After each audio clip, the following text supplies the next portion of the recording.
Ces bâtiments, c'est les bâtiments de quelqu'un. Si Fayoulou ne doit pas parler aux Congolaises et aux Congolais, c'est que c'est extrêmement grave. On me fait venir me faire poireauter parce que quelqu'un dit que Fayoulou n'a pas le droit de parler ici. Est-ce que c'est sérieux ça? Même sous la dictature de Mobutu. Je vous ai amené des documents ici pour parler. Sous Mobutu, je parlais, j'étais jeune homme. Je parlais à l'université de Kinshasa. Dans les édifices publics, je parlais. Donc moi, je vous donne jusqu'à un quart.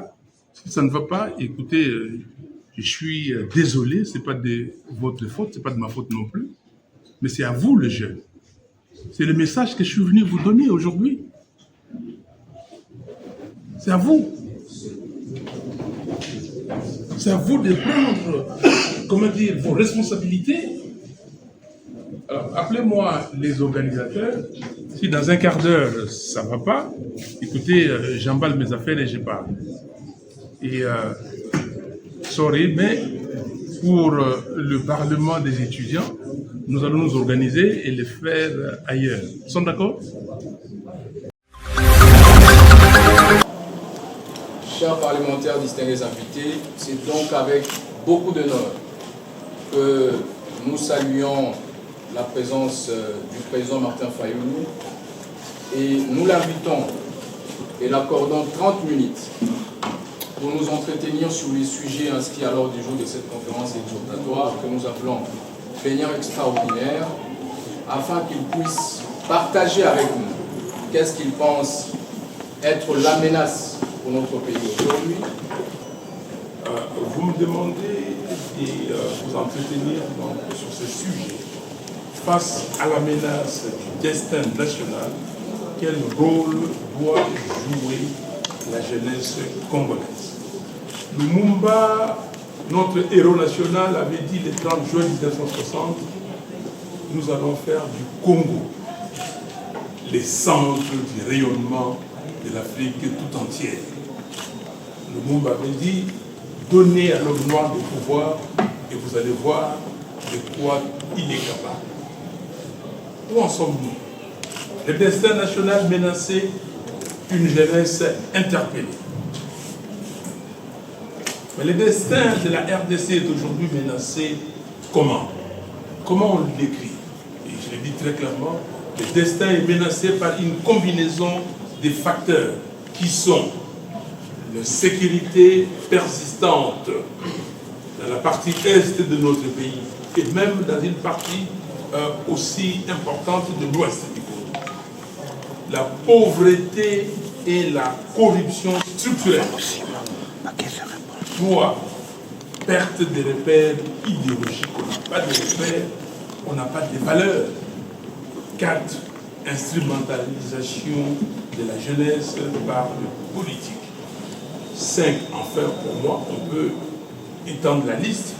La volonté farouche de certains pays voisins de s'accaparer les richesses du Congo et même d'une partie du territoire congolais.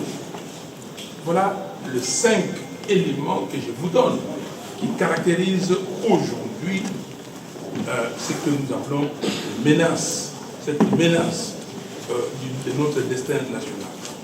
Mais face à ces défis, quel rôle spécifique et crucial la jeunesse congolaise doit-elle jouer? Je structure comment dire, mon exposé en 3 axes. Je vais vous donner premièrement les rappels du rôle historique de la jeunesse dans les grandes mutations, y compris dans notre pays. Deuxièmement, je vous donnerai mon témoignage personnel. Qu'est-ce que moi, Martin Fayoulou, j'ai fait en tant que jeune, et enfin, j'ai terminé par des pistes concrètes d'engagement pour la jeunesse d'aujourd'hui et on pourra partager et discuter. Vous avez des exemples mondiaux et même africains sur le rôle de la jeunesse. On commence par les indépendances africaines. Dans les années 50 et 70, Vous le savez, après la Deuxième Guerre mondiale, de nombreux pays africains ont obtenu leurs indépendances. Et ces processus étaient un processus pas facile, mais dans d'autres pays, c'était pas violent, comme au Sénégal ou en Côte d'Ivoire, mais dans certains pays, comme l'Algérie, comme le Congo ici, c'était assez violent. On vous rappelle toujours de 1959, 4 juin, et 59. 4 janvier, merci beaucoup, le 4 janvier 59. Et c'était violent. Mais c'était des jeunes qui étaient là, qui sont partis et qui ont décidé que les choses devaient changer. Vous avez, après mai 68, en France, il y a eu une révolte estudiantine à Paris et qui se transforme en grève générale. Vous pouvez vous documenter, c'est suffisamment documenté sur Internet, mai 68, et il y a eu un mouvement, même les parents, les écoles, les universités ne pouvaient plus contenir les enfants. Troisième mouvement, le mouvement estudiantin en RDC, contre les abus du régime Mobutu. En 1969, j'étais élève à l'école Alimba, l'école primaire, fin du cycle primaire. On était dans les salles de classe, on a vu des gens courir, des étudiants avaient commencé à manifester contre la dictature de Mobutu. Ils dénonçaient la corruption, l'autoritarisme et l'approvissement généralisé. Et ces mouvements ont été réprimés avec une violence inouïe. Mais les étudiants ont décidé de braver la dictature de Mobutu. Et c'est comme ça qu'il y a eu la réforme de l'université. C'était l'Oganium, avant Inilu, et l'université de Lubumbashi. Et finalement, on a créé l'UNASA. Et Mobutu a même récupéré certains thèmes des étudiants, le panafricanisme, les valeurs ancestrales. Et c'est comme ça qu'il a donné l'idée de l'authenticité. 4, et ça vous le savez très bien, le printemps arabe. Vous avez vu cette vague de révolte populaire qui a secoué le monde arabe. Ça a débuté en Tunisie, et avec l'immolation de ces jeunes vendeurs ambulants. Le mouvement s'est étendu en Égypte, la Libye, la Syrie, le Yémen et d'autres pays. Les manifestants réclamaient une seule chose, la démocratie. Donc les jeunes, rôle de la jeunesse. C'est là pour vous dire quoi? C'est pour vous dire que la jeunesse n'est pas seulement l'avenir du pays comme un slogan qu'on prononce, mais elle est aussi le présent actif qui peut faire basculer l'histoire. Très important. Vous n'êtes pas venu accompagner quelqu'un, personne, même pas vos parents. Personne n'est venu accompagner quelqu'un d'autre sur cette terre des hommes.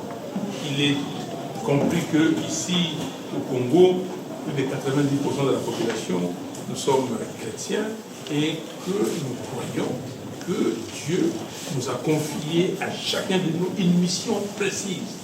Et Dieu nous a donné des talents, Dieu nous a donné des dons, et que ces dons, nous devons mettre à nos services, à nous-mêmes et au service des autres. Et personne n'est venu accompagner quelqu'un d'autre.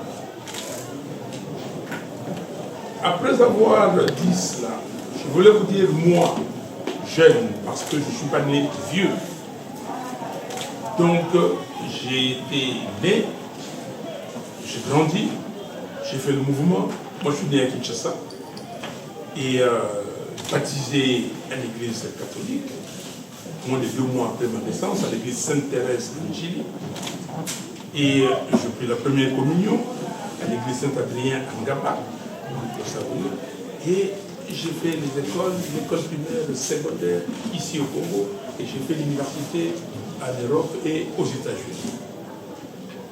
Je suis rentré au Congo en 1984. Et à 27 ans et demi, sous la dictature de Mobutu, je participais à un mouvement de jeunes intellectuels. Les mouvements étaient nés en Belgique par mes amis qui étudiaient là-bas. Ils s'appelaient GLP, Groupe Logos and Praxis. Ils ont ramené les mouvements, j'ai intégré les groupes ici à Kinshasa. Et nous nous réunissions une fois par mois pour analyser la situation du pays, comprendre les causes profondes de ce qui se passait et essayer de trouver des solutions. Sous la dictature mobusienne, on se réunissait et on discutait, on appelait même certains ministres, on appelait le PDG, on appelait les gens de la Banque mondiale, du FMI, on discutait, c'était sous la période du programme d'ajustement structurel. Et ce groupe nous a conduit en 1990, quand Mobutu, le 24 avril 1990, a décrété la démocratie, le multipartisme, et nous nous sommes appelés, les amis de ce groupe FDD, et nous nous sommes dit, chacun de nous doit contacter quelqu'un d'autre pour qu'on soit beaucoup plus nombreux, même les gens qui ne sont pas du groupe. Et donc, nous avons créé le FDD, Forum pour la démocratie et le développement. Et dans ce groupe, Christophe Lukundola était président, moi j'étais vice-président, il y avait des gens que vous connaissez comme Bahati. Quand Christophe est parti dans le parti politique UDI qui était animé par Kengo et Tambo Mwamba, je suis devenu président. Modeste Bahati est devenu deuxième vice-président.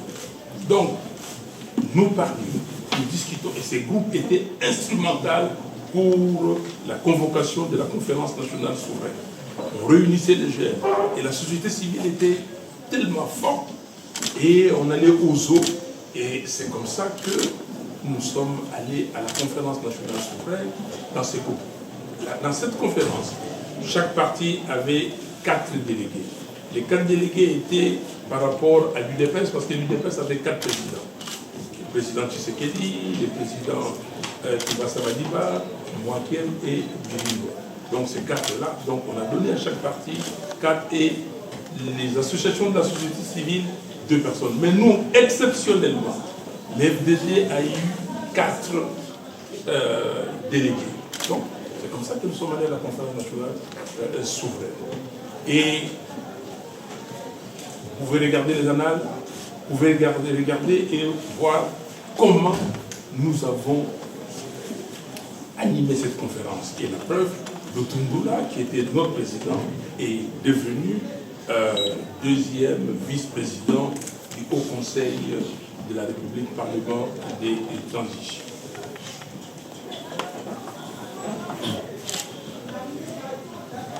Pendant cette période, sous la dictature de Mobutu, qu'est-ce que nous faisions?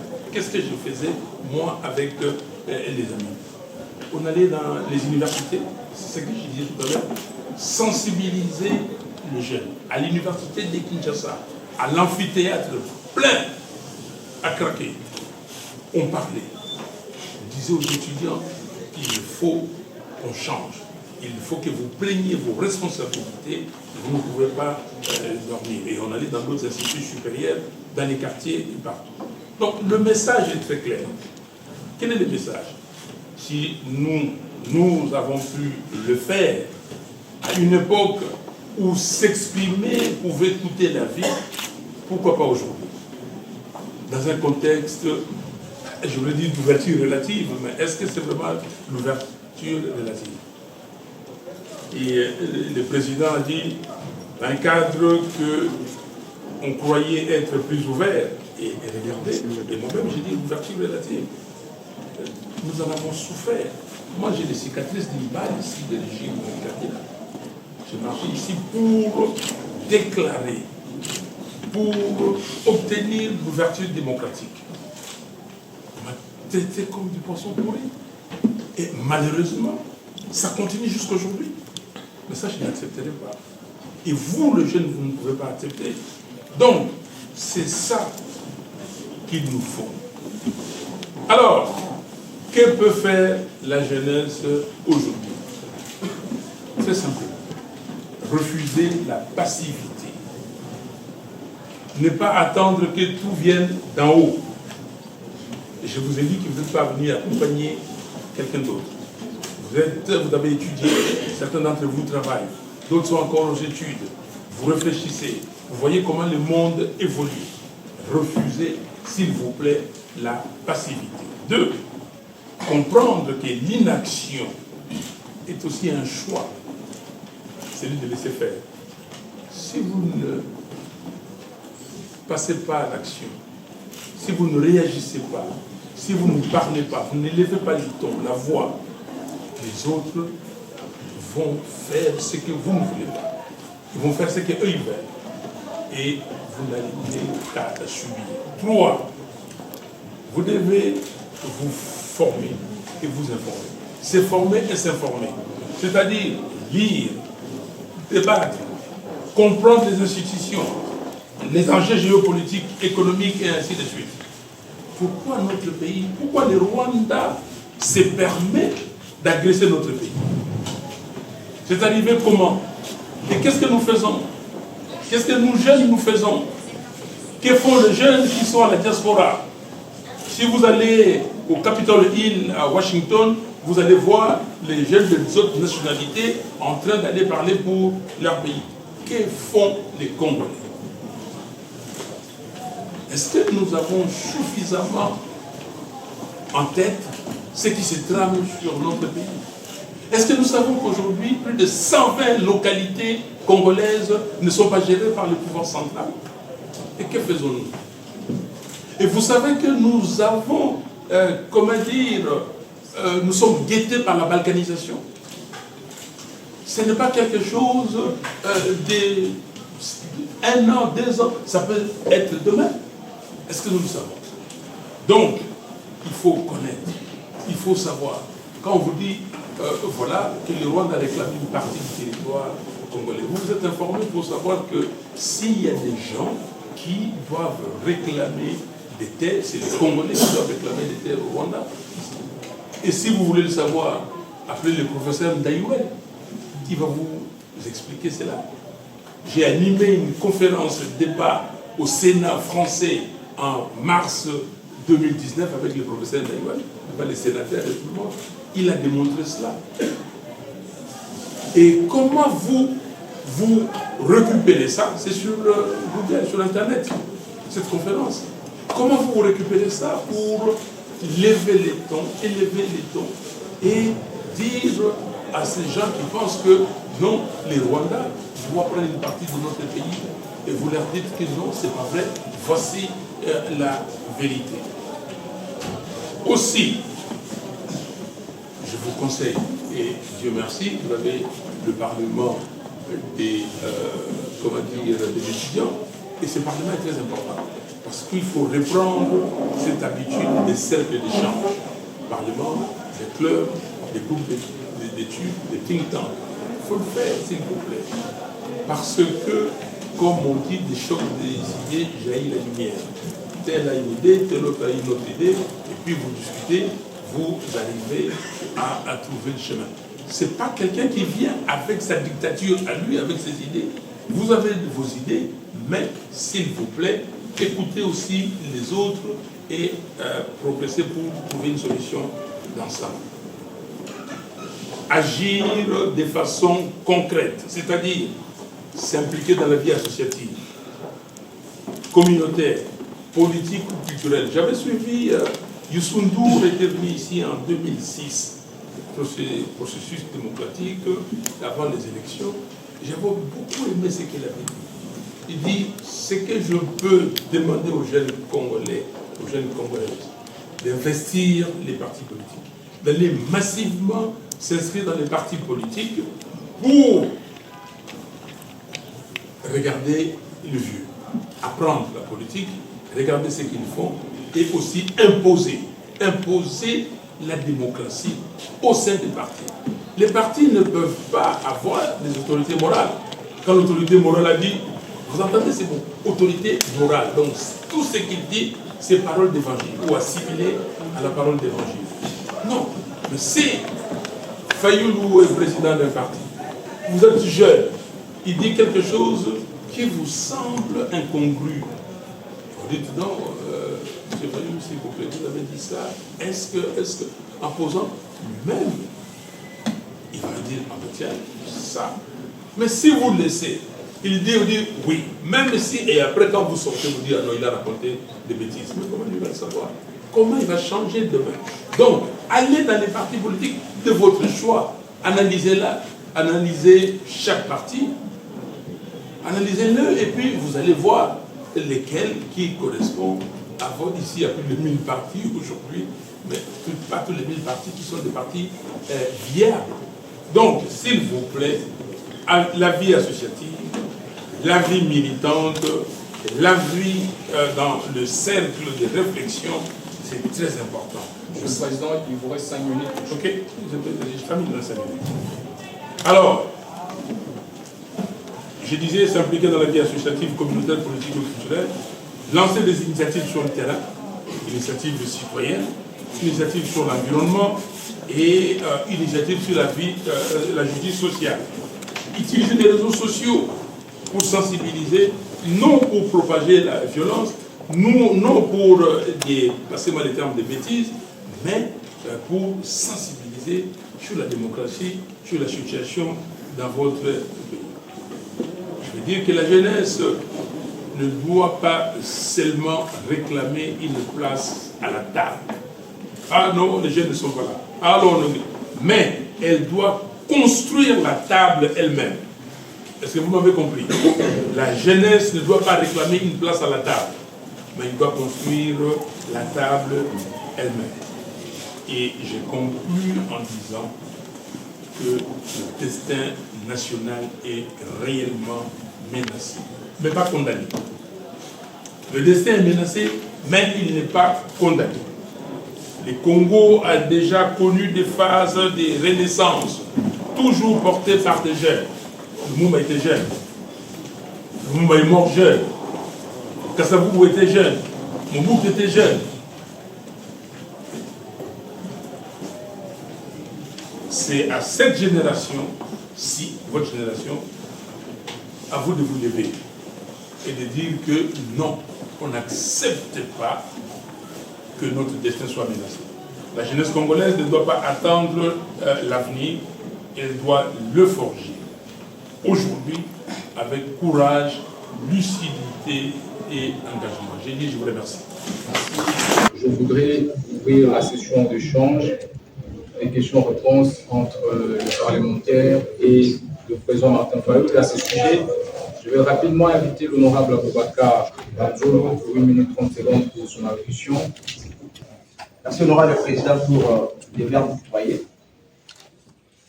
C'est avec un grand plaisir, rempli des différentes émotions, que je prends la parole au de cette tribune, pour une cause noble, bien sûr, la cause de la jeunesse.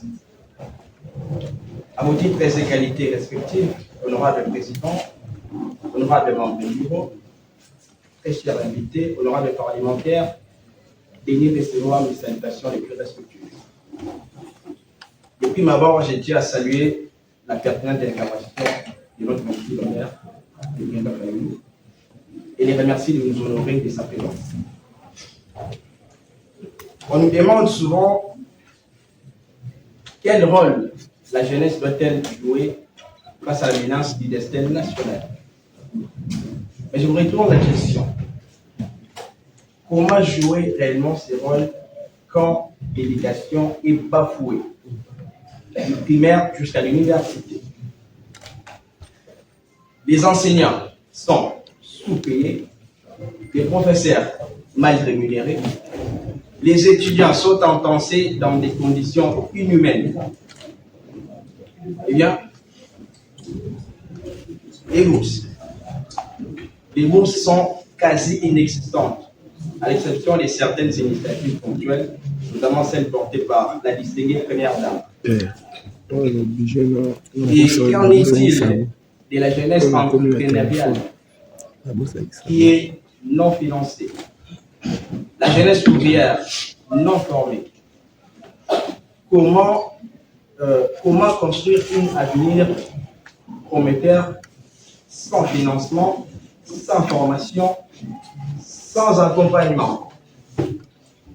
Président Fayoulou, soyons clairs. Le plus souvent, certains leaders de l'opposition utilisent la jeunesse pour accéder au pouvoir. Et une fois arrivé, cette jeunesse est oubliée. Quelle action concrète menez-vous aujourd'hui pour accompagner et renforcer les capacités de la jeunesse afin de jouer pleinement son rôle? Je donne la question. Honorable Boubacar, j'ai bien suivi avec beaucoup d'attention votre exposé et qui m'a intéressé. Et je vous cite, vous dites que notre jeunesse ressemble à une armée de soldats désarmés. Et vous me dites, au lieu de venir faire de la morale, je ne sais pas faire la morale. Je vous dis, je suis d'accord avec vous que le destin du Congo est menacé. Deuxièmement, je vous dis que un rappel historique de ce que les jeunes ailleurs ont fait, y compris au Congo, à l'époque. C'est même jeune. Sachez que j'ai étudié au Congo.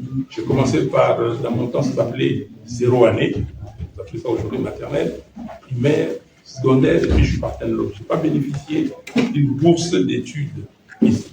Et si je suis parti étudier en Europe, je ne voulais pas aller en Europe. Parce que de mon temps, on disait que ceux qui allaient en Europe souvent n'étudiaient pas. Je voulais étudier et aller à l'université de Kinshasa, à l'époque c'était du NASA, pour faire, de mon temps, il y avait une discipline. J'avais choisi Polytechnique, économie et médecine.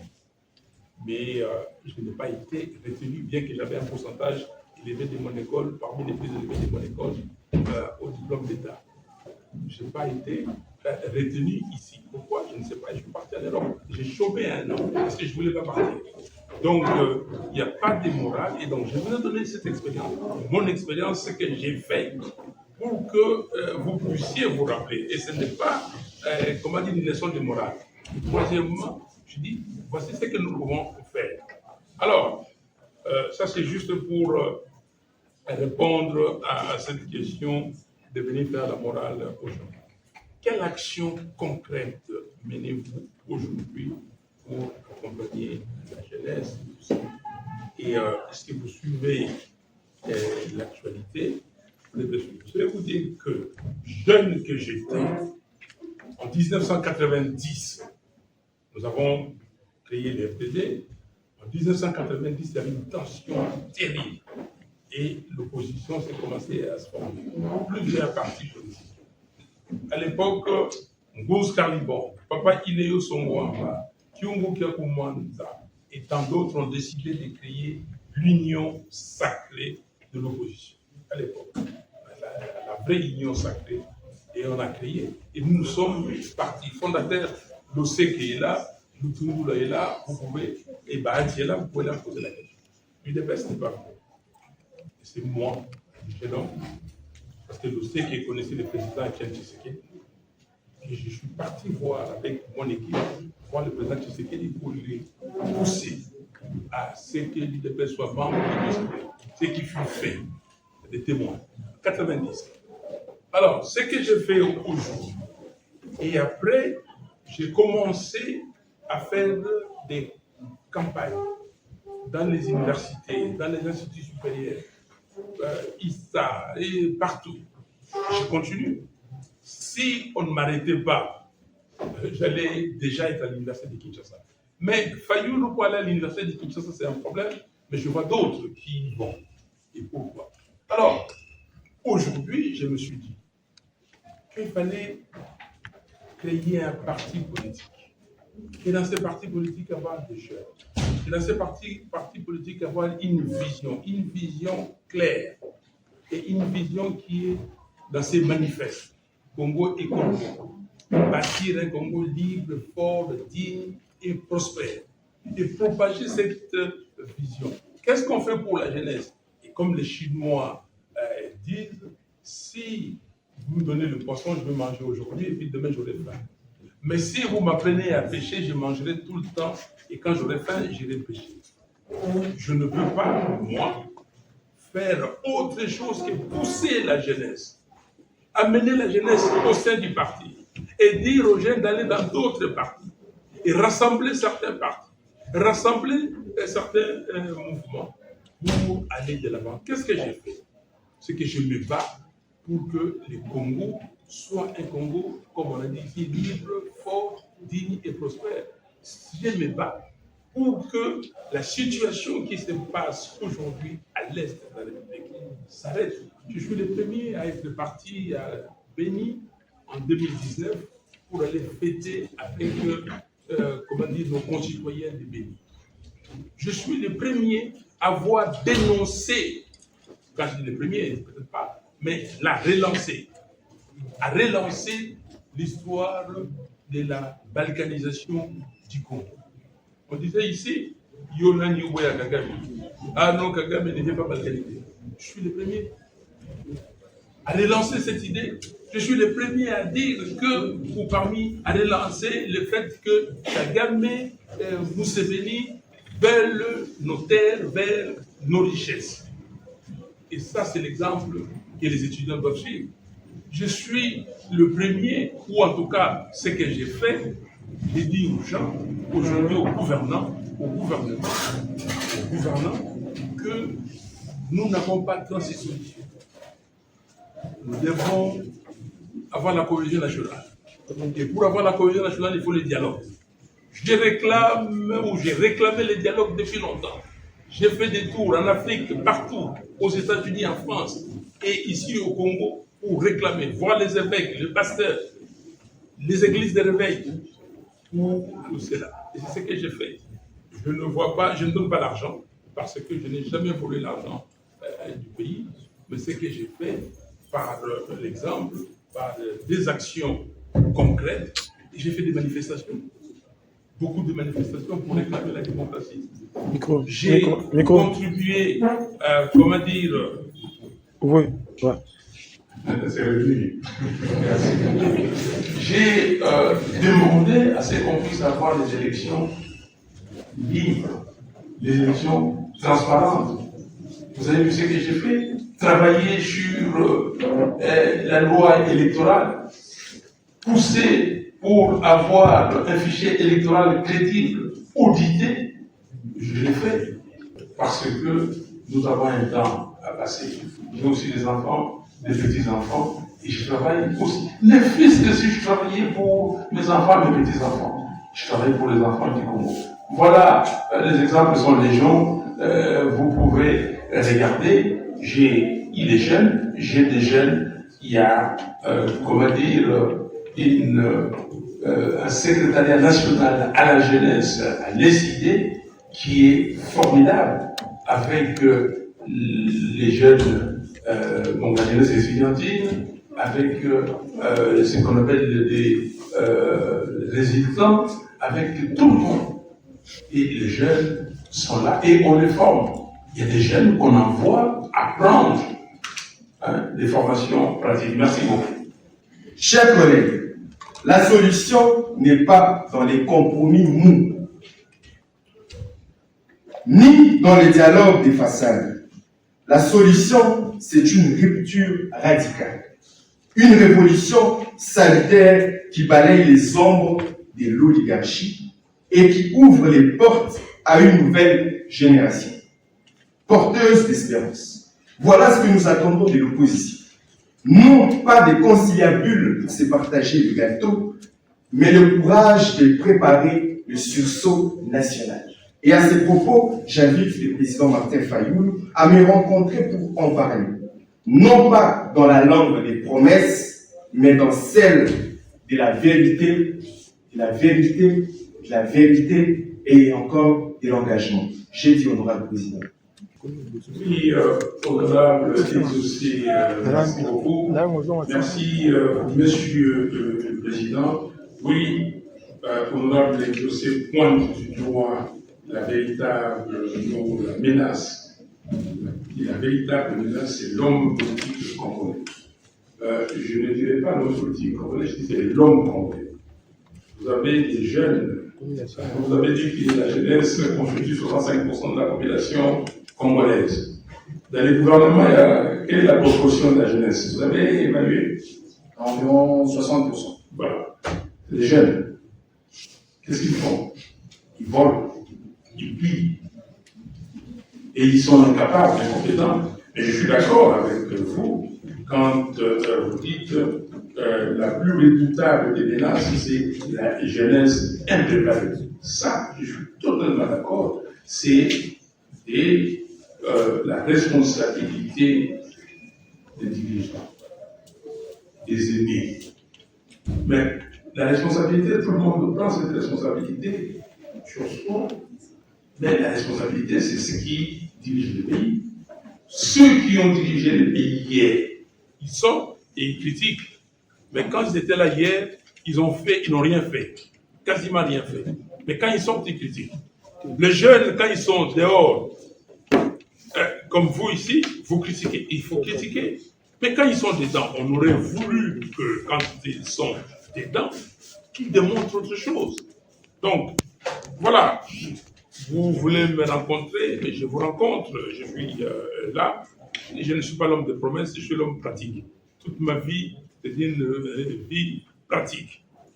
Ce que je vous raconte, moi, Fayoulou, être Fayoulou, ce que j'ai fait, étudier comme j'ai étudié, aller aux États-Unis comme je suis allé, et travailler jusque dans la première compagnie du monde qui s'appelle ExxonMobil. À l'époque, ce n'est pas des promesses, ce n'est pas des racontards, c'est pratique.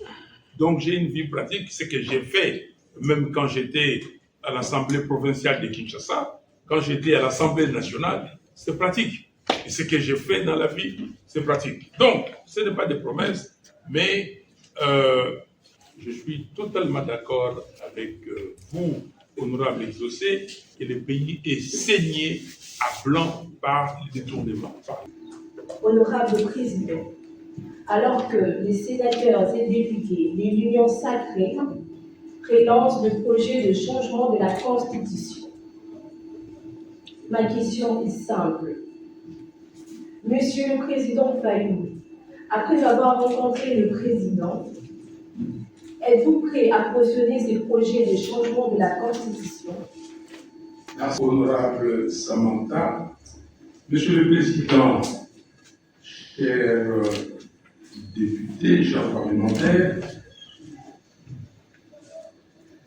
j'ai rencontré Félix Tshisekedi pour lui dire une chose, une seule chose, que le pays est en danger. Le pays est au bord de la balkanisation. La balkanisation, ce n'est pas demain, c'est là, c'est imminent. Et que la solution idoine pour arrêter ça, c'est que les filles et les fils du Congo se retrouvent, les parties prenantes, et discutent. Et dans ces cadres de vérité, réconciliation, cohésion nationale, sous la direction de nos pères spirituels. Avant de les voir, j'ai vu d'autres personnes, même des présidents africains. C'était pour ça.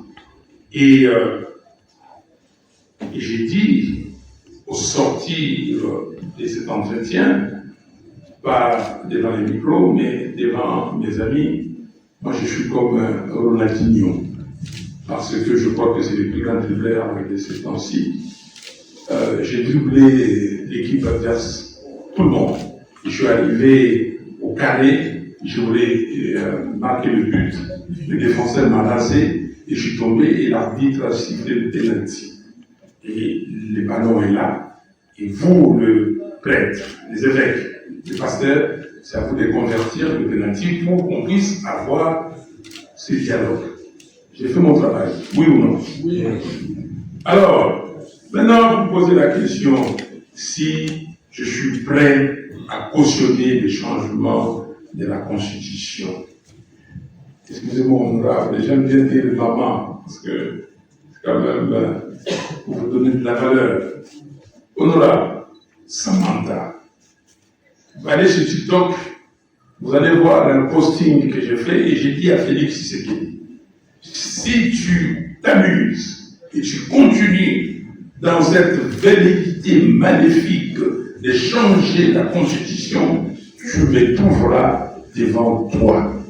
Il n'y aura pas de changement de Constitution dans ces pays-là maintenant. Plus tard, oui, parce que les mécanismes est prévu par la Constitution, mais pas changer d'une façon intempestive. Et j'ai demandé aux gens qui veulent le changement de la Constitution de me donner un seul article de cette Constitution, un seul article qui empêche ces gouvernements de gérer correctement les pays. De me donner un seul article qui demande aux gens qui volent de voler. De me donner un seul article. De me donner un seul article qui empêche l'armée d'être efficace et de combattre les gens qui attaquent les Congos. Mais non, honorable Samantha, non, je ne cautionnerai pas le changement de la Constitution. Il y a autre chose à faire. Si quelqu'un veut donner le pouvoir éternellement, qu'il sache d'abord qu'il est mortel. Et il ne pourra pas passer 150 ans, comme on a appris dernièrement en Chine, où les gens se disaient, est-ce qu'on peut vivre encore 150 ans? Non. Et ceux qui ont fait ça avant, ils sont partis. J'étais jeune homme et je me battais contre la dictature de Mobutu et je me disais, mais comment il est parti. Kabila est venu, les jeunes hommes. On s'est battu contre la dictature de Kabila. Kabila n'est pas là aujourd'hui. Tshisekedi partira. Celui qui viendra partira aussi. Merci beaucoup. Honorable Président, honorable membres du bureau, chers collègues, avant de procéder à l'agencement de mes préoccupations, j'aimerais souligner la pertinente pensée de Nelson Mandela, qui soutient que l'unité nationale est la plus grande arme que nous puissions opposer à nos difficultés. Sur ce, avec toute déférence, j'adresse ma question au président Martin Fayulu. Monsieur le Président Martin Fayulu, comment se porte aujourd'hui le camp de la patrie? Monsieur le Président, à quand servi les consultations de Freedom House à ce sujet? Et à cette allure, le camp de la patrie ne risque-t-il pas de connaître le même sort que la vérité des urnes restée sans effet? Je dis honorable Président. Merci, honorable Duarte. Honorable Duarte, merci beaucoup pour vos questions et d'abord pour cette citation de cet illustre africain, le personnage Nelson Mandela. Oui, l'unité nationale est la plus grande arme. Et c'est comme ça que je dis la cohésion nationale. Monsieur le Président, la cohésion nationale, c'est ça qu'il nous faut. Oublions nos divergences. Et de plus, ce qui me fait mal, quand vous voyez les Congolais, les Congolaises, de tout bord, quand ils se rencontrent, c'est du saut. Même s'ils étaient les leaders de l'opposition, de la résistance, du pouvoir, et l'hypocrisie. Mais là, pour le pays, qu'est-ce que vous faites? Donc, je suis totalement d'accord et merci d'avoir, rappelé cette citation de Nelson Mandela. Alors, comment se présente les camps de la patrie? Vous avez vu après les consultations de Freedom House. Les camps de la patrie, comme j'avais dit, ce n'est pas un camp où il y a des gens qui viennent contre les autres. Les camps de la patrie n'est pas un rassemblement des partis politiques et des associations et des personnalités pour prendre le pouvoir demain. Les camps de la patrie, ce n'est pas un parti unique. Et du reste, la Constitution prohibe l'institution d'un parti unique. C'est condamnable. c'est puni. Donc, de peine de trahison. Les camps de la patrie, c'est cette idée-là, c'est la matérialisation de l'article 63 de notre Constitution qui dit, et je cite, « Tout Congolais a le droit et le devoir sacré de défendre le pays et son intégrité territoriale face à une menace ou une agression extérieure. » C'est ça les camps de la patrie. Les camps de la patrie, c'est ce que, honorable Duarte, vous dites, l'unité nationale de Mandela. C'est ça les camps de la patrie. Que tout le monde, que nous soyons tous ensemble, que nous regardons notre destinée. Quelle est notre destinée? Quelle est notre vision pour les Congo? Qu'est-ce que nous avons laissé au Congo? Quelle est la place que nous voulons du Congo dans les concerts des nations? On se met d'accord, on dit, on travaille. Et nous travaillons, nous faisons la part, ceux qui sont là, les contemporains, font ce qu'ils doivent faire, et les autres qui vont venir continuer. Les Washington, les Jefferson, ont été aux États-Unis, ils ont fait ce qu'ils ont fait, et ça continue. Et pourquoi pas nous? Lumumba, Kasavubu et les autres, ils ont fait ce qu'ils ont fait. Et c'est la honte pour nous de voir qu'on a eu des anciens comme les Lumumba et les Kasavubu, et que nous ne pouvons pas leur arriver à la cheville. Conscience nationale, dire réveillez-vous, chers amis. C'est comme ça que quand nous sommes partis à Genève, on a dit Lamuka, réveillez-vous et regardons tous dans la même direction. Nous sommes attaqués par les Rwandais, nous sommes attaqués par les Ouganda, on ne parle pas beaucoup. L'Ouganda aujourd'hui fait son affaire à Ituri. C'est les shillings ougandais qui utilisaient dans une grande partie de l'Ituri. Et ils prennent de l'or à beaucoup comme ils veulent. Et les Rwandais s'enrichissent. Et les Rwandais se permettent de faire ce qu'ils font aujourd'hui à les championnats du monde cycliste au Rwanda. On montre l'image. Est-ce que nous sommes incapables de le faire? Nous ne pouvons pas organiser les combats du siècle ici au Congo. Et comment ça s'estompe comme ça? D'une façon drastique, il n'y a plus rien.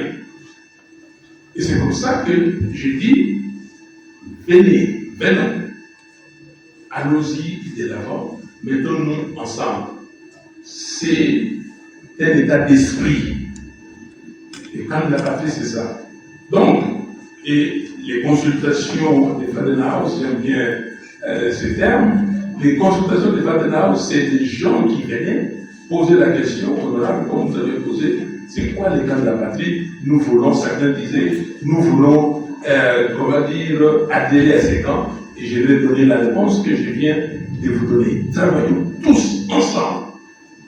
Et ces camps de la patrie, j'ai prononcé les mots quand, au sortir de l'entretien avec Félix Tshisekedi, quand les journalistes m'ont tendu les micros, je dis, est-ce que vous vous rendez compte des gens qui dorment à la belle étoile, la partie est de notre pays, des gens qui n'ont pas de logis, des gens qui se sont déplacés, des gens qui meurent jour et nuit, et nous sommes ici, nous sommes en train de nous prélasser et de discuter des sexes des anges.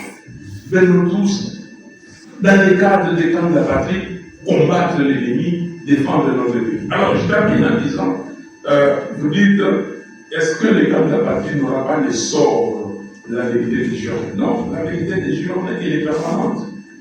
Qui pense que le combat sur la vérité des journées est arrêté? Qui? Nous disons, nous allons, je viendrai peut-être dans d'autres questions, dans des réponses, pour dire, nous voulons, dans ces discussions que nous allons avoir entre frères et sœurs, entre Congolaises et Congolais, discuter aussi de l'organisation des élections dans l'avenir.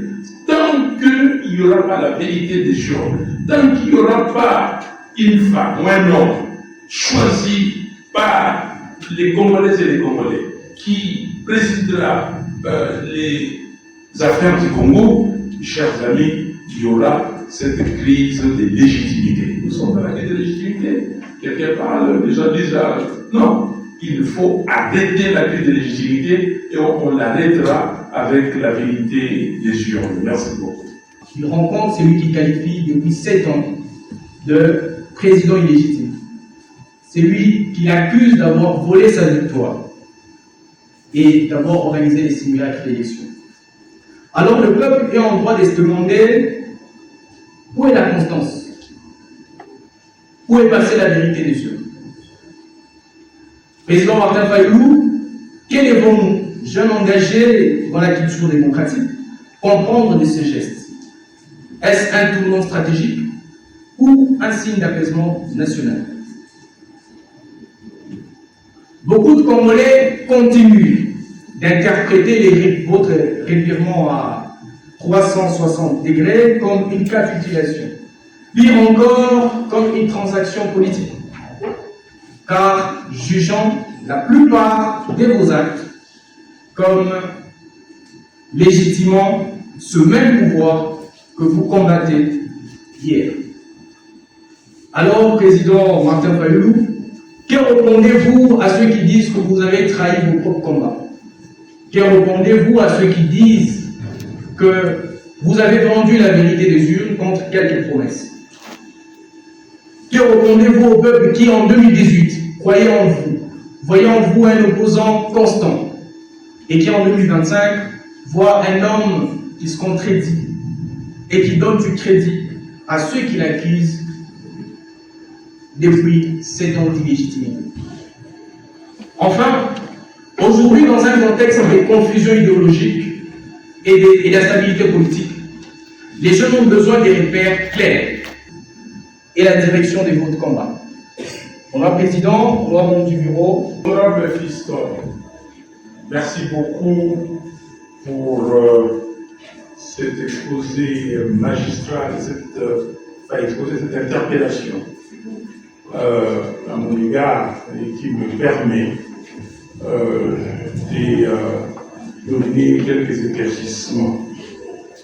Mais je suis totalement d'accord avec vous que vous atterrissez que l'histoire retiendra que la constance, la cohérence et la fidélité aux principes valent plus que toute autre chose. Et je suis d'accord et je peux vous dire que je suis parmi ceux, je peux me réclamer sur ce que vous dites, la cohérence, la constance et la fidélité à mes principes et à mes valeurs. Il y a des choses que vous voyez et je vous demande de suivre ce qui se passe dans le monde. Si vous prenez vos principes et j'aimerais que quelqu'un, vous-même, honorable Fiston, de passer ici et de dire quels sont ceux de mes principes que j'ai altérés. Il faut me le dire. Alors, on va aller dans le détail. Je prendrai un peu plus de temps parce que... C'est accordé, Monsieur le Président. Merci beaucoup. Et parce que vous le dites bien, la parole doit rimer avec la vérité, la cohérence et la transparence. On parle de trame de votre exposé et c'est toujours cette constance, vérité et cohérence. Il demande de transparence. Et vous dites que j'étais champion de la vérité des choses. Oui, je suis et je continue à les rester. Je suis champion de la vérité tout court. Je suis champion de l'intégrité. Je suis champion de l'intégrité. Je peux mettre comme ça ma main là. À mon âge, je l'ai 69 ans bientôt. Je peux dire qu'il n'existe personne sur cette terre des hommes, je n'ai pas dit au Congo, sur cette terre des hommes, qui m'a donné un jour un franc intimement, qui m'a corrompu, n'existait pas. Je travaillais dans la plus grande société du monde. Je pourrais être millionnaire, ExxonMobil. C'est directeur général dans des pays où, si vous êtes là, si vous travaillez au Nigeria, allez demander. Si vous travaillez en Éthiopie, pays enclavé, quand un directeur général, il peut sortir avec combien de millions au Mali? Je ne l'ai pas fait. Donc, et j'ai fait cette proclamation de foi dès l'entame de votre pour vous répondre. En 2023, vous dites refus, nous avons fait des manifestations. Vous avez fait en mai, nous avons fait une manifestation ici à Kaba et ça a pris beaucoup d'ampleur. Et puis, arrivé au moment de matérialiser ce que nous avons dit. Vous avez dit, il faut associer la parole à l'acte, l'acte à la parole. Les amis ont dit, ah non. Et nous, le 19 juin, au nom du groupe, j'ai fait une déclaration en disant que la MOCA ne présentera aucune candidature à tous les niveaux des élections si le fichier électoral n'est pas audité. M. Kadima, président de la CNI, a eu peur. Il a convoqué une réunion. Le 30 juin, nous sommes partis à l'hôtel Fleuve Congo. Et là, avec mes amis de l'opposition, nous sommes convenus une chose, qu'ils fassent faire l'audit du fichier électoral, qu'ils continuent le processus, et qu'ils continuent le processus, et que nous puissions aussi enregistrer nos candidatures, mais si l'audit s'avère négatif, on arrête. C'est comme ça que nous nous sommes entendus. Il nous a dit qu'il ne pouvait pas répondre là tout de suite, il devait consulter la plénière.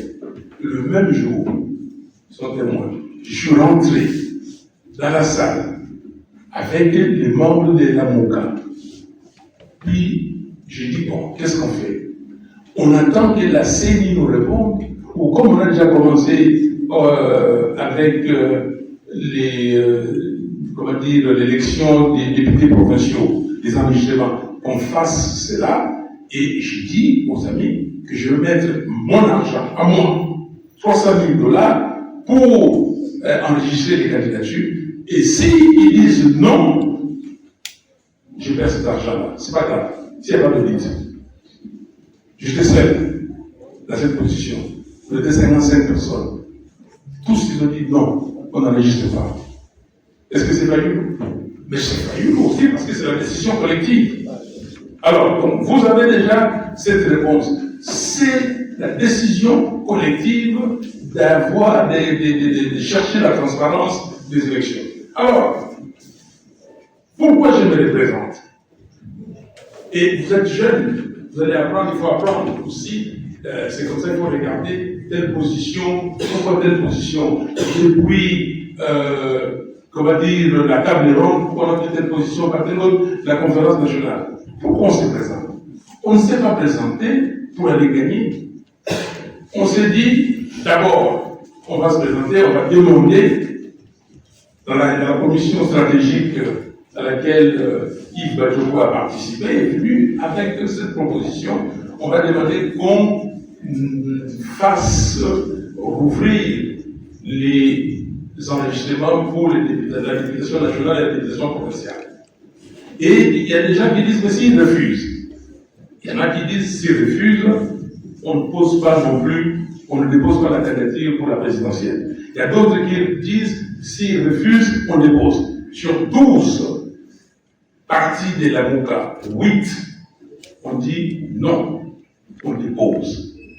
On dépose pourquoi? On dépose, c'est comme ça que Seth Kikouni, qui était membre de la MOCA à l'époque, qui a dit qu'on ne dépose pas. Et il y a un autre gars qui était à l'Oumagie, qui a dit qu'on ne dépose pas. Maître Nico Maïngeli, qui a dit qu'on ne dépose pas. Seth Kikouni et ses membres, et un autre, Chivapa, ils sont partis, ils ont quitté la MOCA, ils ont dit que non. Nous sommes stricts, on ne dépose pas. Nico Maïngeli a dit que non. Moi, je me rallie à la position de la majorité, il est venu. Et on dépose pourquoi? Parce que nous avons déjà compris toutes les manœuvres qui ont été faites pour la tricherie. On savait que dans les bureaux de vote, c'était les directeurs d'école, c'était les membres de l'Union sacrée, que tout était fait, qu'on avait mis des dames, des vieilles dames qui savaient lire et écrire, et des papas, quand une vieille dame qui ne sait pas lire et écrire vient, cette dame-là vient, on dit Mourégui, et puis eux ils votent. La dame ou le monsieur. Donc, nous savions. On s'est dit, on va troubler ces mécanismes. Entrer, ça va changer. Et par le fait que nous avons décidé d'entrer, ils ont donné des machines à tout le monde. Vous n'avez pas vu des machines? Et ces machines ont discrédité cette élection. Et ils se sont dit que non, même si on donne des machines, faisons les élections en plusieurs jours. La loi dit c'est en 10 heures, une journée. Et donc, c'était fait à dessein. Et c'est la stratégie.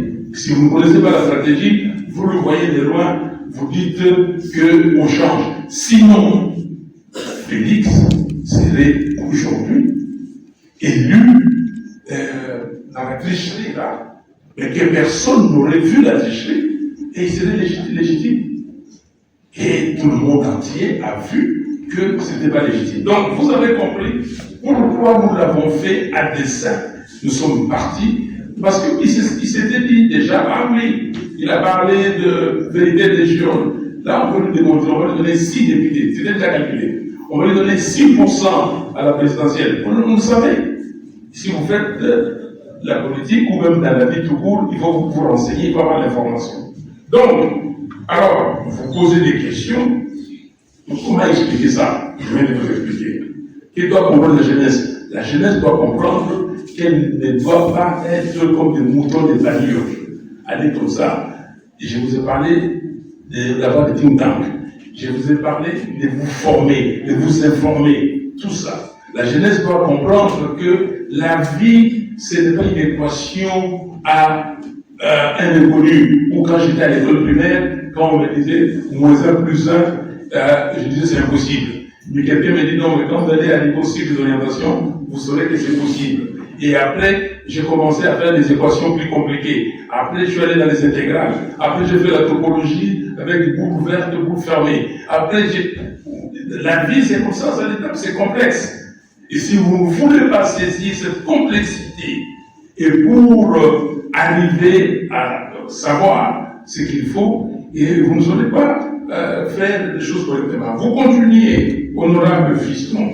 Vous dites à 2025, 7 ans plus tard, vous rencontrez Félix Tshisekedi. Mais vous voulez que je considère Félix Tshisekedi comme mon ennemi? Je vous ai déjà dit, j'étais en 2020, j'étais à Washington. Je dis que je vais pardonner. Je lui ai dit que si un chrétien a 2 valeurs, la première c'est l'amour et la deuxième c'est le pardon. Que je vais pardonner à tout le monde, y compris l'un, y compris Kabila. Quand j'ai dit que si Kabila quitte Goma, je vais le rencontrer.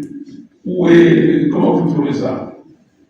Donc il y a encore un problème de manque de constance. Il y a simplement volonté de chercher la solution pour le pays.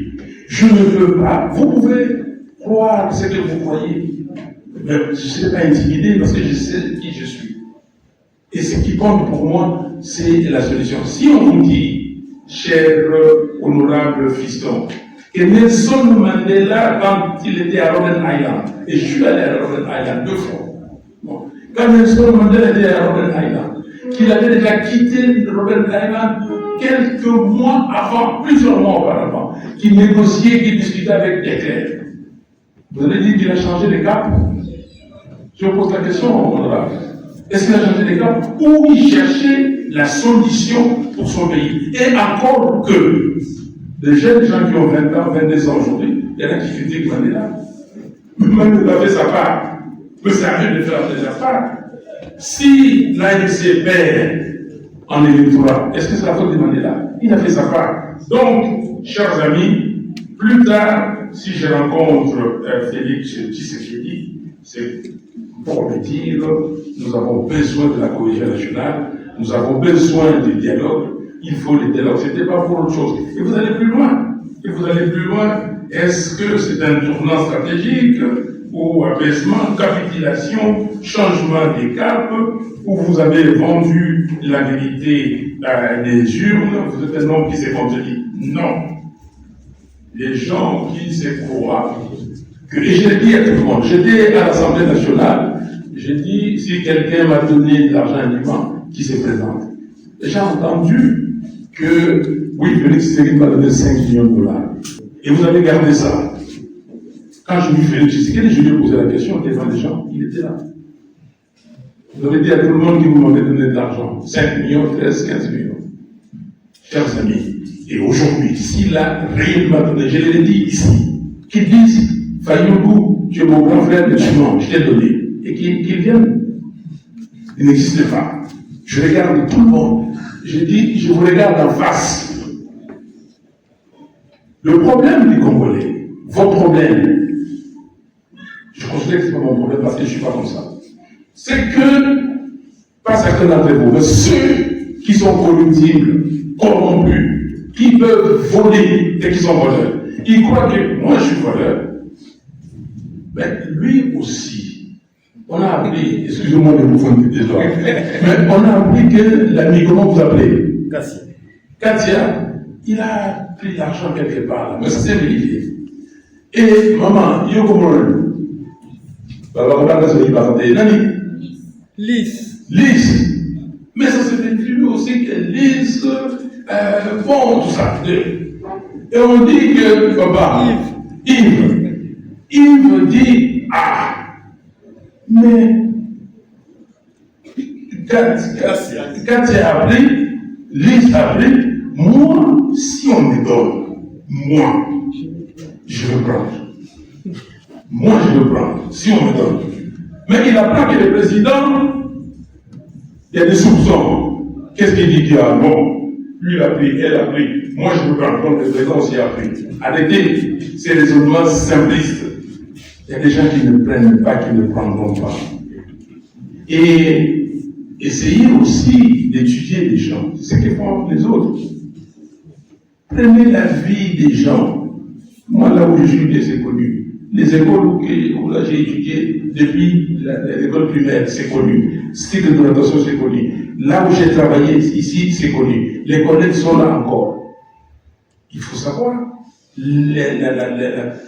l'honnêteté des gens. Donc, je termine en disant, oui, l'histoire retiendra la cohérence.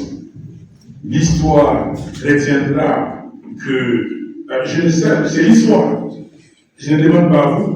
À vous, ce que je souhaite, ce que je veux, qu'on réussisse à sortir ce pays du trou. Et l'histoire retiendra. Donc moi, avec les contemporains, vous croyez ce que vous croyez, c'est à vous, mais les gens qui propagent les mensonges, ils savent ce qu'ils propagent. Il y a un qui a dit que mon frère était sénégalais.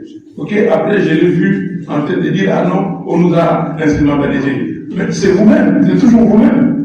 Donc, l'histoire est têtue. Je termine. Kofi Olomide disait que la vérité vient par. Donc, Kofi Olomide dit que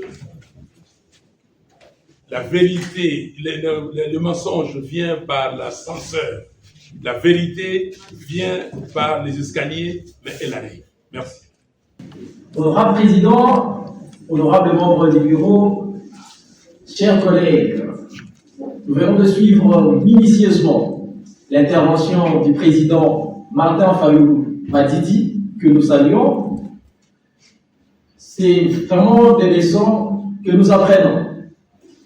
Mais, honorable président, nous retenons qu'il promette le changement, mais il change d'alliance à chaque séance, sous prétexte que la politique est dynamique.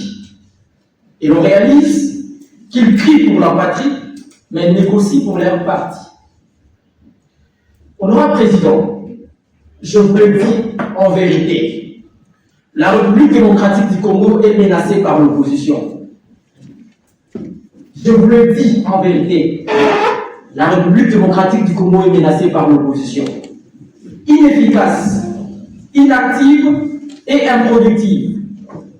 Peut-être c'est la raison pour laquelle le président Félix Tshisekedi a qualifié l'opposition Yapete, opposition Yanzala. Chers collègues, pendant que notre peuple souffre du manque d'eau, d'électricité, de routes praticables, pendant que notre peuple endure la cherté des vies, les embouteillages, les inondations et l'insalubrité, que fait l'opposition?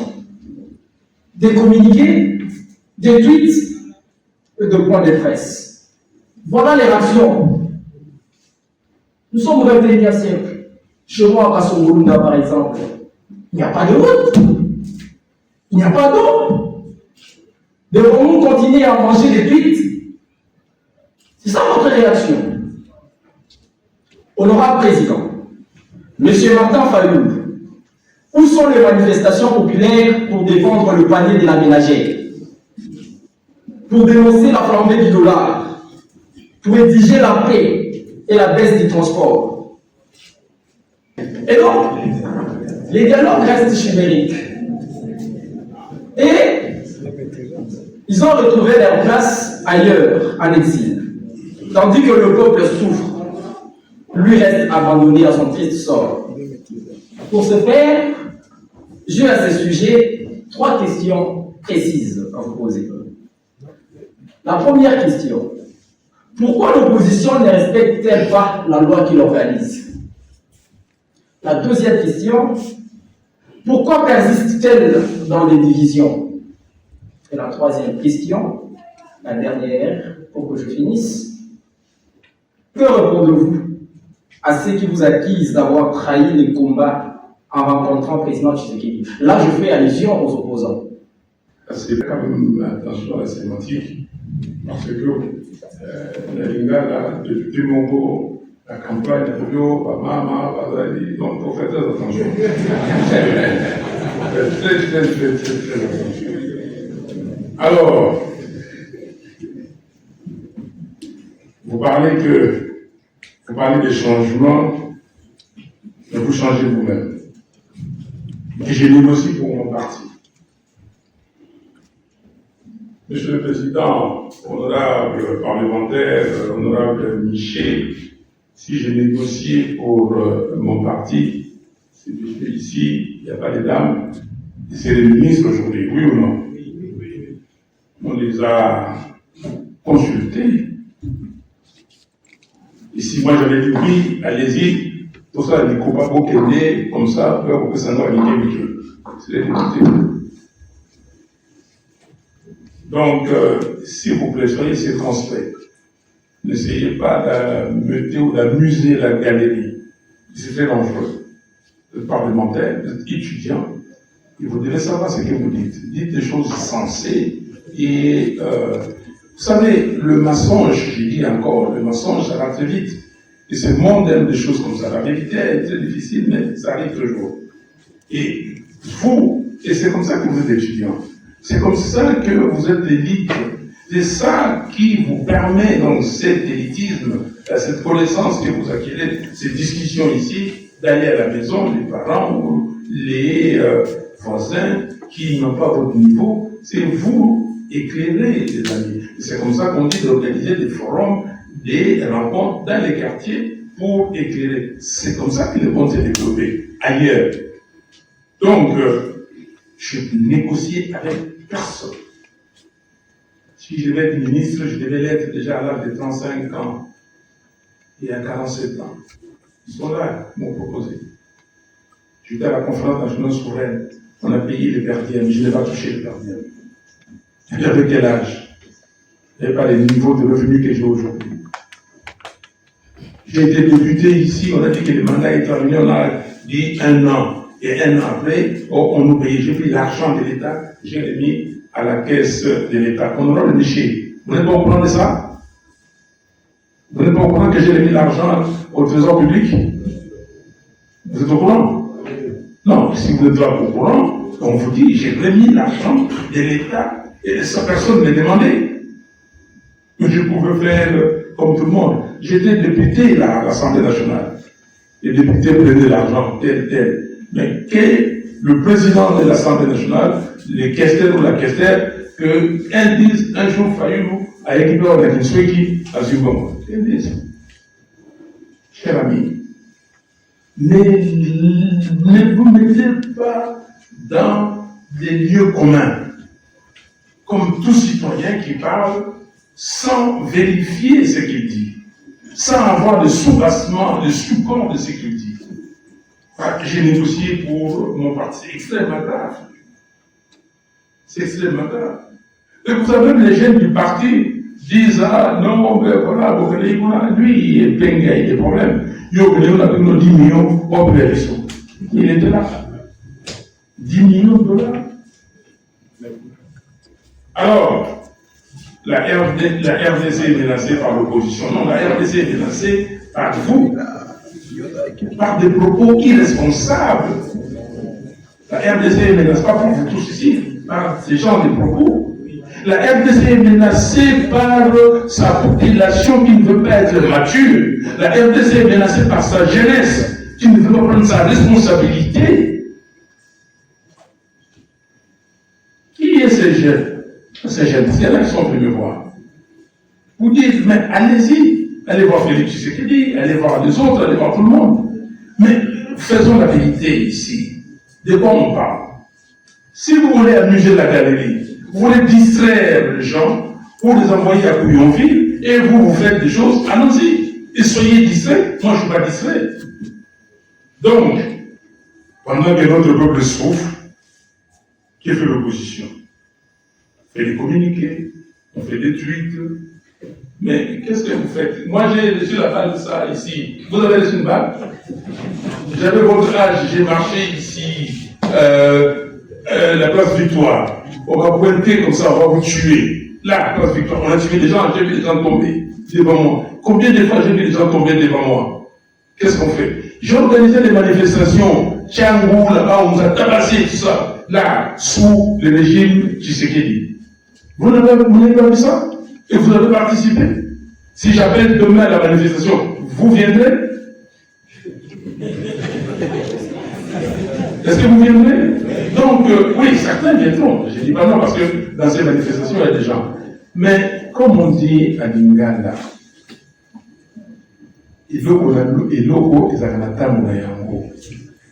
ok?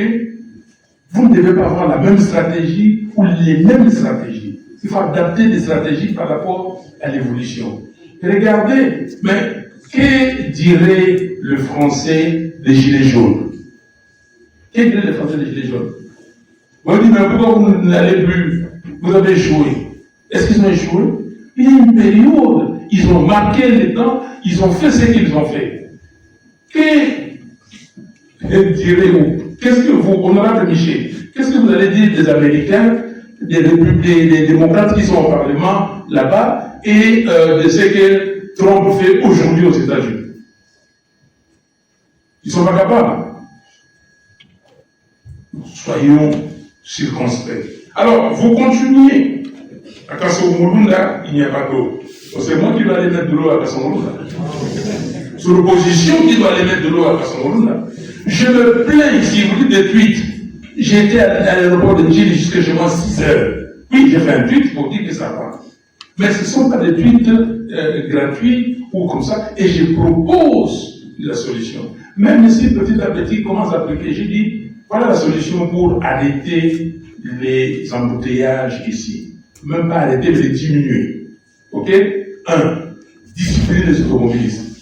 Parce que les automobilistes sont les plus indisciplinés. Vous êtes là, il y a des feux. Ici, il y a des feux. Mais pendant qu'il y a des feux rouges, tout le monde veut passer. Mais les feux passent, ça bloque, et puis c'est un blocage total. Est-ce que ça, c'est la faute à qui? Parce qu'il n'y a pas de loi. Madame tout à l'heure a dit dans les manifestes, la loi, l'ordre. Donc, il y a l'indiscipline, il faut discipliner les gens. Et c'est facile à faire. 2. Mettez les feux rouges dans les grands carrefours. Je vois maintenant qu'on a mis beaucoup de feux rouges. Mais il faut mettre des policiers pour surveiller et faire des contraventions. La ville de Paris vit presque des contraventions. La ville de Washington vit des contraventions. Si vous commencez à dire aux gens, voilà, vous avez mal conduit, mettez la voiture là et vous payez, sinon on prend votre voiture, on l'envoie à la fourrière. Et vous allez voir, ça va changer. Et 3, commencez à réparer les mines poules. Il faut les boucher et faire des artères, d'autres artères qui sont en train de faire la rocade. Une très bonne chose. Ouvrez Lumba pour aller jusqu'à l'aéroport, à partir de Kingawa. C'est ça. Il y a des solutions. Et je l'ai dit, ce n'est pas que je fais des tweets pour faire des tweets. Mais je ne suis pas au pouvoir. Comment, avec quel argent? Vous voulez que Naïm Mbongo Et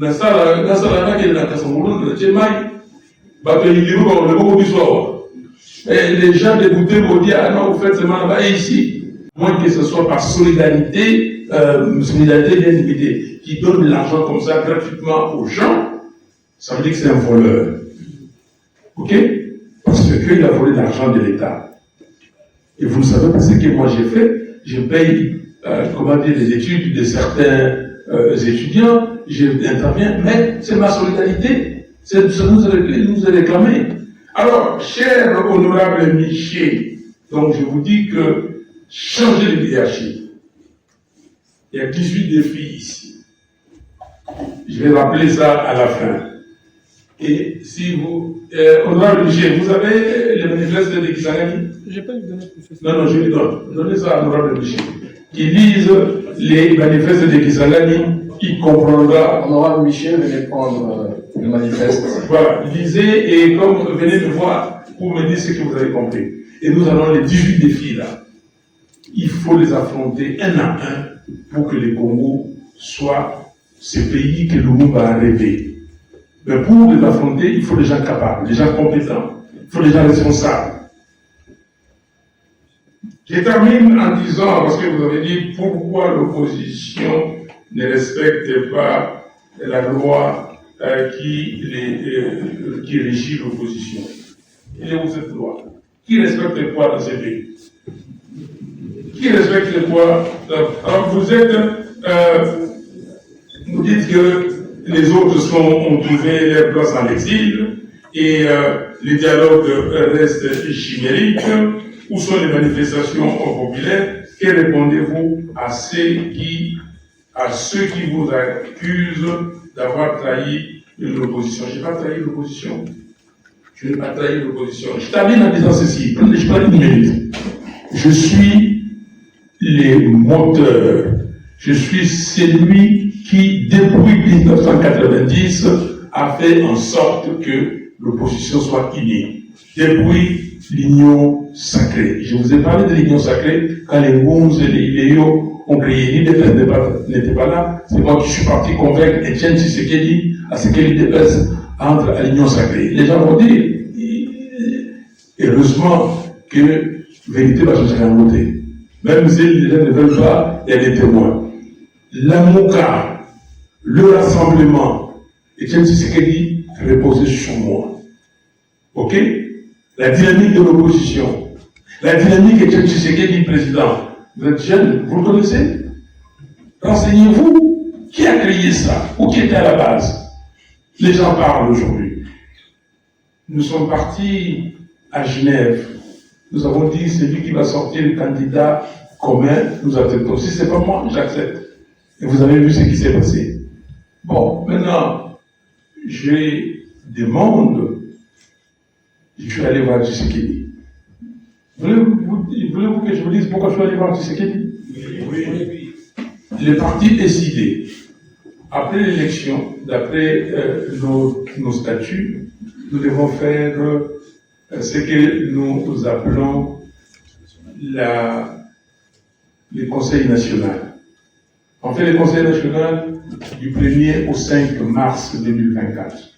Et ce Conseil national a pris 10 résolutions et des recommandations. Hier, d'ailleurs, on était au bureau pour regarder comment nous avons implémenté les recommandations. 10 résolutions. La résolution numéro 6 a dit ceci.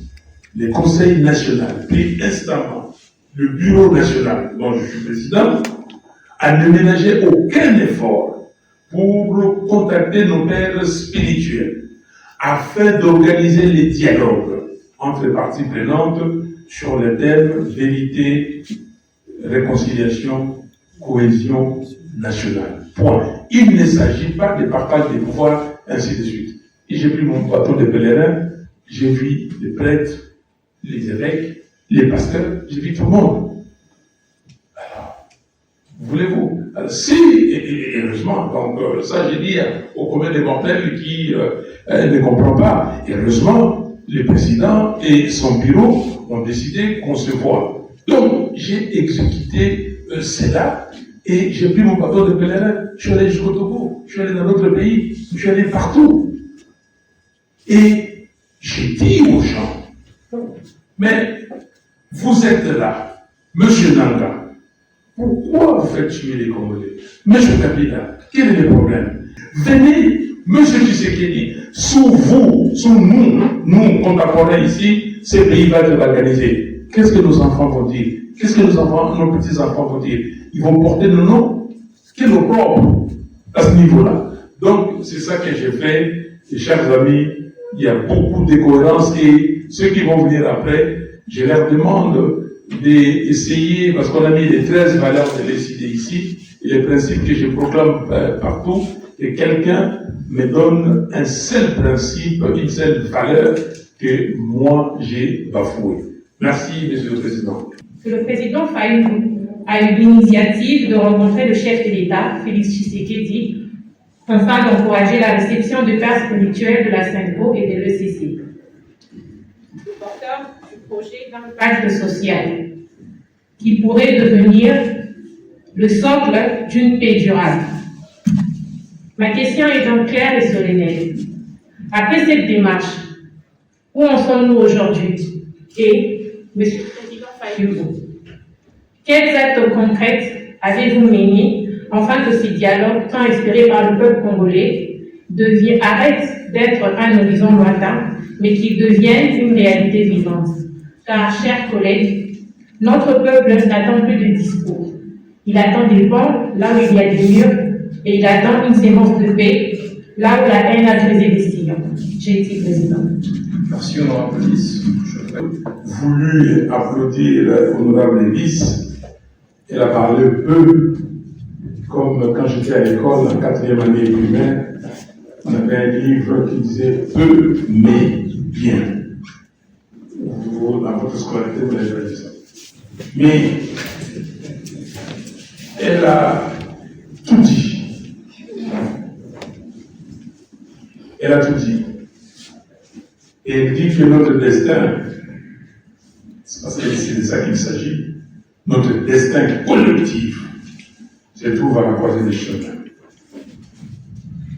Et dans cette croisée des chemins, la solution, c'est le dialogue. Qui dit mieux? Et elle dit, celui qui veut aller loin, marche avec les autres. Vous entendez? L'unité de Mandela que l'honorable Samantha, c'est Duarte, l'honorable Duarte avait parlé. Qui veut aller loin marche avec les autres. Et c'est ce que nous disons, la cohésion nationale.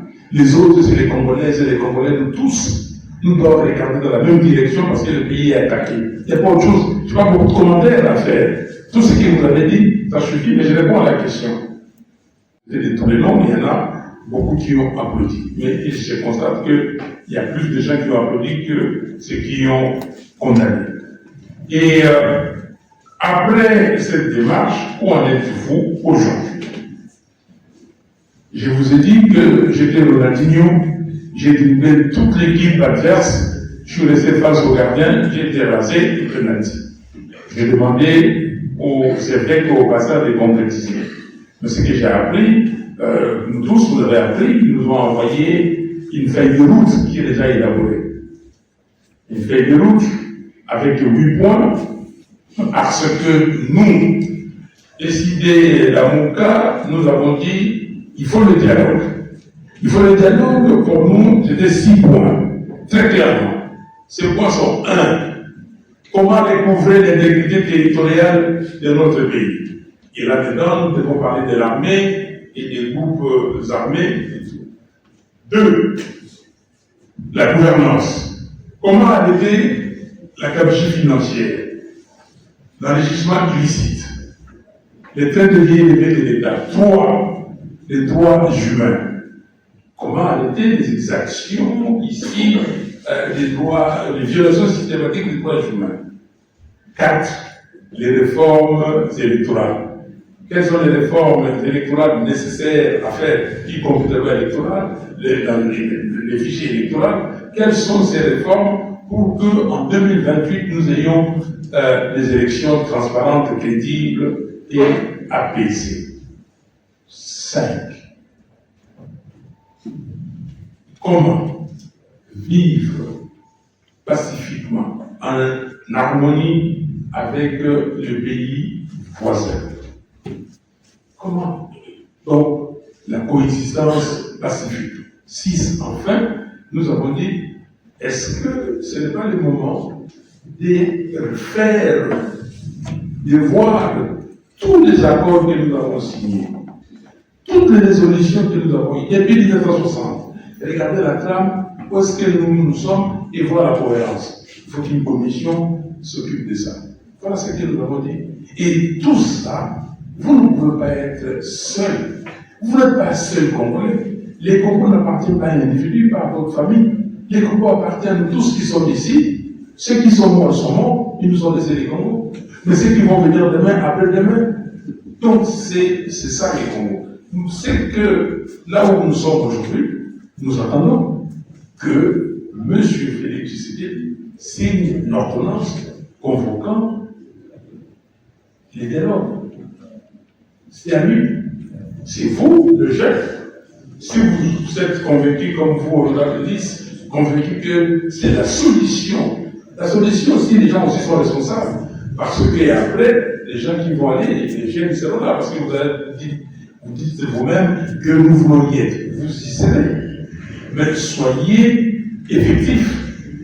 Et donc, quand nous irons là-bas, comme quand nous sommes allés à la conférence du Centre international, les gens parlent aujourd'hui. Nous avons fait la conférence du Centre international. Ça a produit quoi? Ça a produit l'accord de la Saint-Sylvestre, vous le savez. Et cet accord était mauvais. Pourquoi on n'a pas appliqué? Si M. Kabila n'avait pas torpillé cet accord, est-ce qu'on serait là aujourd'hui?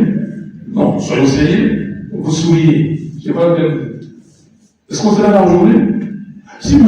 Nanga, quand nous sommes allés aux élections, déjà, n'avait pas fabriqué les chiffres, il avait donné les vrais chiffres, on serait là aujourd'hui. Si déjà en 2006, on avait proclamé les vrais résultats de la présidentielle, on serait là aujourd'hui.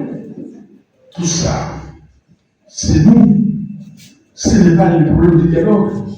C'est nous. Le dialogue peut être là. La conférence nationale a eu lieu. 724 actes. Ces actes-là n'ont pas été matérialisés. Pourquoi? Parce que le peuple a mouvement, conférence, et après, le peuple a oublié. C'est ça l'intérêt de ce genre de rencontres. C'est ça l'intérêt d'interpeller les gens. Je suis interpellé, on s'interpelle et nous disons qu'est-ce que nous faisons. Honorable, les actes concrets que j'ai posés, je continue à dire aux gens qui peuvent influencer, il faut le dialogue. L'acte concret, on nous a invités en Afrique du Sud. Il y avait un dialogue là-bas, organisé par la Fondation Thabo Mbeki. Mais nous, au sein de la MONCA, nous avons trouvé que c'était un moyen de consécuter les dialogues d'ici. Et nous avons écrit pour dire, s'il vous plaît, la Fondation Thabo Mbeki, encouragez plutôt le processus de Kinshasa, donc les dialogues de Kinshasa. Et du reste, on a vu pas de visa, pas de ceci, tout était programmé précipitamment. Et nous avons compris qu'il y avait un problème. On pose beaucoup d'actes, on discute, et ça c'est un acte que je pose, que j'ai accepté de venir vous parler pour éclairer la lanterne des millions de concitoyens. Merci. Merci beaucoup, honorable président. Nous allons prendre nos débats. Il est en train d'être détruit totalement. Mais il y a un ennemi là qui était de l'autre côté, mais cet ennemi-là s'est converti, là, en ce moment-là. Il dit que non, il peut vous aider à ce que les Congos ne soient pas totalement détruits ou ne soient pas simplement détruits. Vous allez signer avec lui ou pas? Vous allez laisser lui dire non, Canada dans ici, la Canada dans la Canada va bloquer, donc continuer la Canada, on a, bah aussi, le Congo, C'est ça le panier à crabe que vous avez. Moninga Matate, j'ai signé les communiqués à Kabila. Du reste, c'est Sanga et moi qui avons écrit ces communiqués. Nous avons demandé à plusieurs de signer. Nous avons signé ces communiqués, vous savez pourquoi? Parce que c'est la déclaration des principes de Washington du 25 avril est une déclaration dangereuse. Ça a donné, ça a renforcé l'accord cadre d'Addis Abeba dans son point sur les engagements de la région, où on dit que la République, donc il faut une coopération active jusqu'au niveau où on peut exploiter en commun les ressources naturelles du Congo. Vous allez accepter ça? Vous allez accepter ça? Non, non. Que les ressources naturelles du Congo, qui appartiennent au Congo, qui sont sur le territoire congolais, on exploite ça avec les autres. Moi, je dis que c'est grave. Il faut arrêter ça. Et nous devons arrêter. Mais il faut arrêter ça. Si Kabila met sa signature pour qu'on arrête ça, vous voulez que je dise non? Vous voulez que je dise non? Mais si Kabila m'amène et dit que non, allez soutenir les M23 et à l'Alliance Fleuve Congo à l'Est, je ne peux pas accepter. Mais là, nous l'avons fait pour sauver le pays, pour sauver notre richesse. Et c'est pour cela que vous avez vu dans la déclaration de Washington, après, c'est point 6, parce que c'était le point 6 dans l'accord des principes, dans la déclaration de principes. Ce point 6-là a été mis à l'écart. C'est ça qu'on parle maintenant. On devait le faire après. Et vous voyez maintenant, quand on dit qu'on signe, on parle de l'OCC 1, l'OCC 2, vous ne savez pas. Suivez. Parce que nous disons que, oui, nous pouvons faire des joint ventures, nous pouvons faire des choses avec les Burundi, les Ouganda et le Rwanda, la Tanzanie. Mais faisons-le dans le cadre de la CPGL. Est-ce que la CPGL c'est aujourd'hui? C'est Mobutu qui a créé la CPGL. CPGL, Communauté économique des pays des Grands Lacs. Faisons-le pour gérer les ressources communes, frontalières communes, pas les ressources d'un pays qu'on cherche ensemble. Mais si quelqu'un veut venir d'une nationalité, n'importe laquelle, créer une société au Congo et selon les droits congolais, on n'en disconvient pas. Voilà, cher honorable John Kassongo, pourquoi nous avons signé cette déclaration pour arrêter M. Félix Tshisekedi et dans ce qu'il est parti là-bas pour vendre nos ressources naturelles au Rwanda. Vous n'avez pas épinglé ça. Allez rentrer chez vous, googlez, prenez l'accord de principe, regardez le point 6 et prenez notre déclaration et je vais vous laisser mon numéro de téléphone et dites-moi ou dites aux autres parlementaires ici ce que vous allez trouver là-bas. Donc, soyons sérieux. Alors, que devons-nous... Et je continue à insister, hein, et demain, aujourd'hui, mais vous ne dites pas à Tshisekedi qu'il a dit qu'il ne négocierait jamais avec les M23 et tout ça, il est à Doha, il discute avec eux. Mais qu'est-ce que vous dites? Bon, peut-être c'était comment on dit, une formule, ok? C'est un style qu'il a dit ça. Mais quand le pays est en danger, quand il y a des solutions qui est là, Zelensky et Poutine, vous voyez que demain ils ne parleront pas. Combien de choses que le président Trump a dit, et puis qu'il a vu que la réalité était différente, il s'est ajusté. Combien de fois? Soyons sérieux. Même si vous êtes des scènes-touches, si nous travaillons pour le pays, il y a des choses qu'on décide à un très haut niveau, et là, je l'ai violé, et j'ai prouvé simplement que je n'ai pas de rancune, pas de rancœur.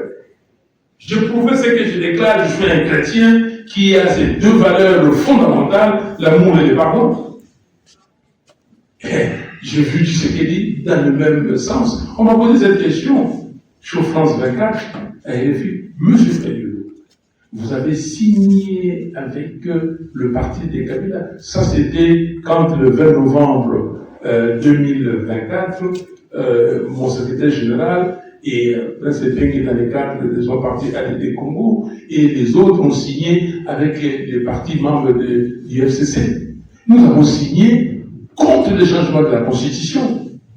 Nous avons dit, alors vous ne voulez pas qu'on signe, quelqu'un vient ici, il dit que lui, il est CCCO, il va rester là-bas, le Congo lui appartient, il change la Constitution quand il veut, et vous avez, et un ami a dit ici, un honorable parlementaire, il a dit, c'est lui qui veut aller plus loin, honorable Ellis marche avec les autres. Donc ces autres-là pensent la même chose, non au changement de la Constitution. Vous dites que moi je suis un solitaire, je marche en solo, je fais cavalier seul. Non, vous avez faux. Donc, honorable, je termine en disant que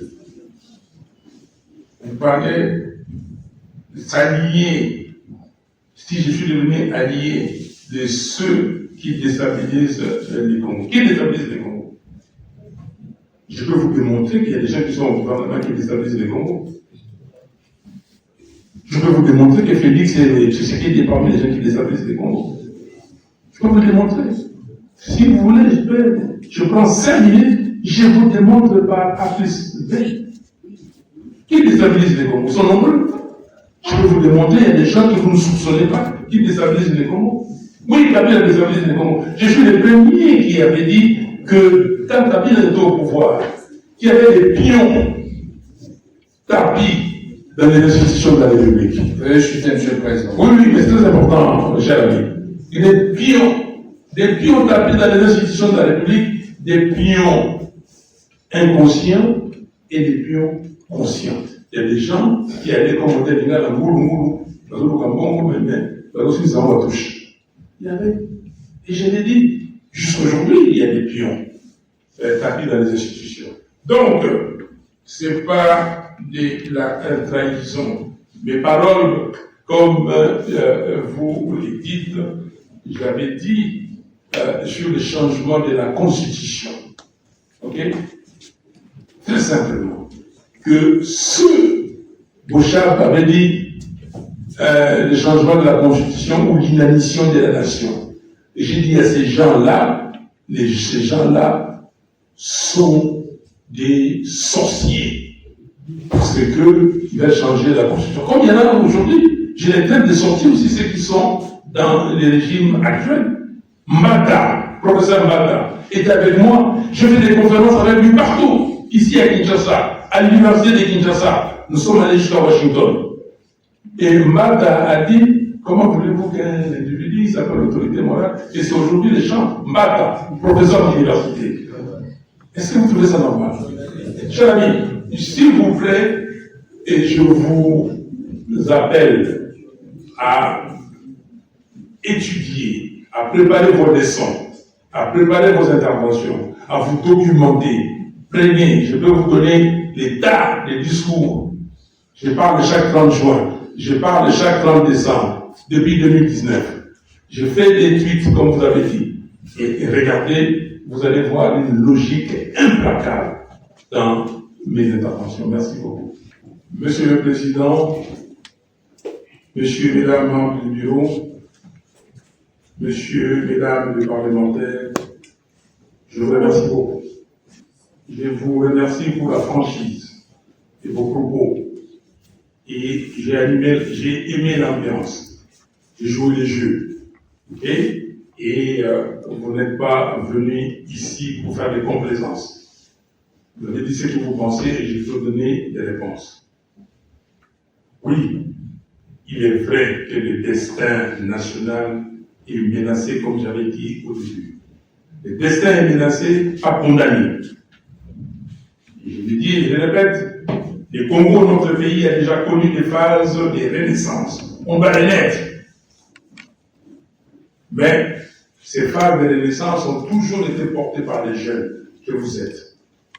Je vous demande, par rapport à tout ce que nous venons de dire ici, de faire votre introspection et de dire, de voir ce que vous pouvez faire. Je vous ai dit beaucoup de choses.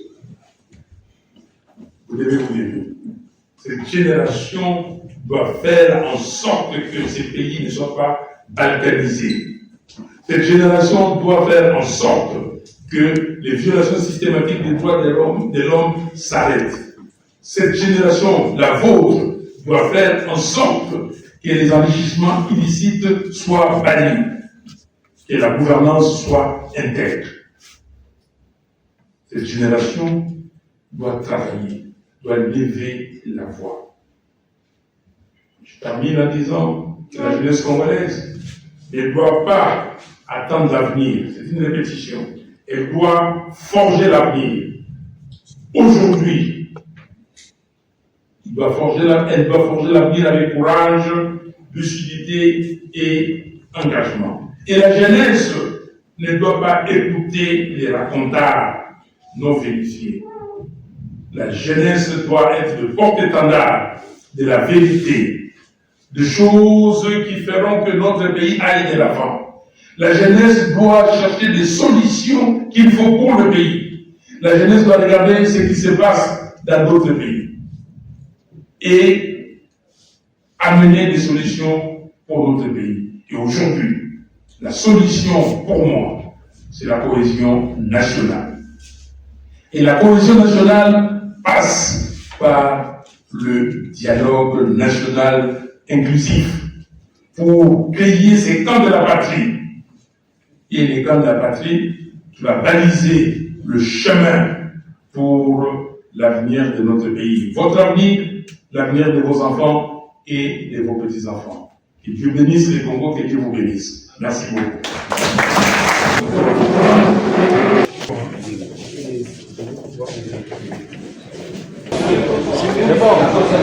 Nzambe quel monde kota bakota na sima kama no filmer